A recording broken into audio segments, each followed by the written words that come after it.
মাদ্রাসার ভর্তি কার্যক্রম বা ক্লাস কবে কি শুরু হবে যদি একটু বলতেন।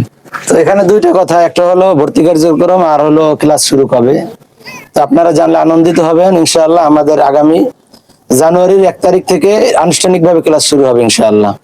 তা আমাদের খেয়াল আছে যে কোনো বড় বুজুর্গানি দিনের মধ্যে থেকে যে কোনো একজনকে আমরা ইনভাইট করব, দাওয়াত দিব, তাদের দোয়ার মাধ্যমে ইনশাআল্লাহ আমরা শুরু করব আমাদের ক্লাস।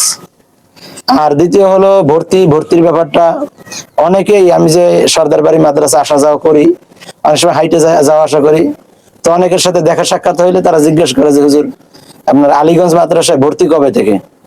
তো আমি বলেছি যে আমরা ডিসেম্বরের মাঝখান দিয়ে অথবা ডিসেম্বরের শুরু থেকে আমরা ভর্তি শুরু করবো ইনশাআল্লাহ। তো ডিসেম্বরের শুরু থেকে ভর্তি শুরু হইলে তারা আমাদের সাথে যোগাযোগ, অনেকে নাম্বার দিয়ে রাখছে যে হুজুর তাহলে আপনারা ডিসেম্বরের দিক থেকে আমাদের একটু যোগাযোগ করেন বা আমরাও যোগাযোগ করব। এভাবেই চলতেছে ইনশাআল্লাহ। আপনারাও যারা চান যে আমাদের কাছে আপনাদের বাচ্চা দিবেন, মাদ্রাসা পছন্দ হয়, আপনারা ভিডিওটা দেখবেন, পুরো ভিডিওটা তো দেখলে পরিবেশ সুন্দর, যদি আপনাদের যদি পছন্দ হয় তাহলে অবশ্যই আপনারা যোগাযোগ করবেন। আর আশা করি লেখাপড়ার মান ইনশাআল্লাহ ভালোই থাকবে, কারণ আমাদের বর্তমানে যে মাদ্রাসাটা আছে সর্দার বাড়ি ফতুল্লাহ বাজারের কাছে, সেই মাদ্রাসা অনেক লেখাপড়ার মান ভালো। হ্যাঁ, গার্জিয়ানরা খুবই আনন্দিত এবং বাচ্চারা শিখছে, অভিজ্ঞ ওস্তাদ দ্বারা এমনি পরিচালিত হচ্ছে। তো ইনশাআল্লাহ আপনারা ওখানে একটু পরিবেশগতভাবে একটু দুর্বলতা আছে, অর্থাৎ মাঠে পানি থাকে, তো আবাসন ব্যবস্থা একটু অসুবিধা, ইনশাআল্লাহ ওটাও ঠিক হয়ে যাবে। তো বর্তমানে আমরা হেফজখানার জন্য বিশেষ করে এই জায়গাটা উপযুক্ত মনে হয়েছে, তো যার ফলে এখানে আমরা কথা বলে এই জায়গাটা আমরা নির্ধারণ করেছি। বাকিটা আল্লাহ পাকের ইচ্ছা, আল্লাহ তাআলা আমাদের কতদূর যাওয়ার তৌফিক দান করে।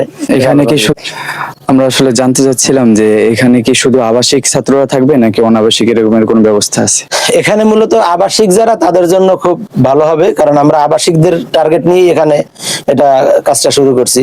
কারণ ওখানে অনাবাসিক আছে প্রচুর ছাত্র, কিন্তু আবাসিক ব্যবস্থাটা খুবই দুর্বল। তো এখানে আবাসিক যারা থাকতে চায়, দূর দূরান্তের ছাত্ররা ঢাকার বাহির থেকে আসে, তাদের জন্য বিশেষভাবে উপযুক্ত, এবং আমরা তাদের নিয়েই মানে কাজ করার চেষ্টা করব। তো আবাসিক এখানে থাকা খাওয়া সবকিছু এখানে সহজ এবং সুন্দরভাবে থাকতে পারবে ইনশাআল্লাহ, এবং মা বাবা যারা আছে তারাও নিশ্চিন্তে এখানে দিতে পারবে। আপনার এখানে আসার মানে সহজ উপায় কোনটা যদি একটু আমাদের? সহজ লোকেশন হলো আপনার, যদি কেউ যাত্রাবাড়ি থেকে আসে, যাত্রাবাড়ি সাইনবোর্ড হয়ে আমাদের নারায়ণগঞ্জের যে রাস্তা আছে, সাইনবোর্ড থেকে 15-20 টাকা ভাড়া শিবু মার্কেট অথবা স্টেডিয়াম থেকে আপনার মাত্র 40 টাকা ভাড়া মিশুকে নন্দলালপুর। আর যদি কেউ পুস্তকলা হয়ে আসে, পুস্তকলা ব্রিজ থেকে আলীগঞ্জ মেইন রাস্তায় নামার পরে আলীগঞ্জ রেল লাইন আসলেই আমাদের মাদ্রাসা দেখা যাবে। তো বিশেষ করে পুস্তকলা ব্রিজ থেকে সহজ হবে বেশি, পুস্তকলা ব্রিজের ওখান থেকে মাত্র 25-30 টাকা ভাড়া আমাদের মাদ্রাসা আসতে। তো দর্শক, আমরা জানতে পারলাম মাদ্রাসা আসা সহজে কিভাবে আমরা আসতে পারবো। তাছাড়া আর অন্যান্য বিষয়ের জন্য যদি আপনারা যোগাযোগ করতে চান তাহলে আলাদাভাবে হুজুরের সাথে কথা বলতে পারেন।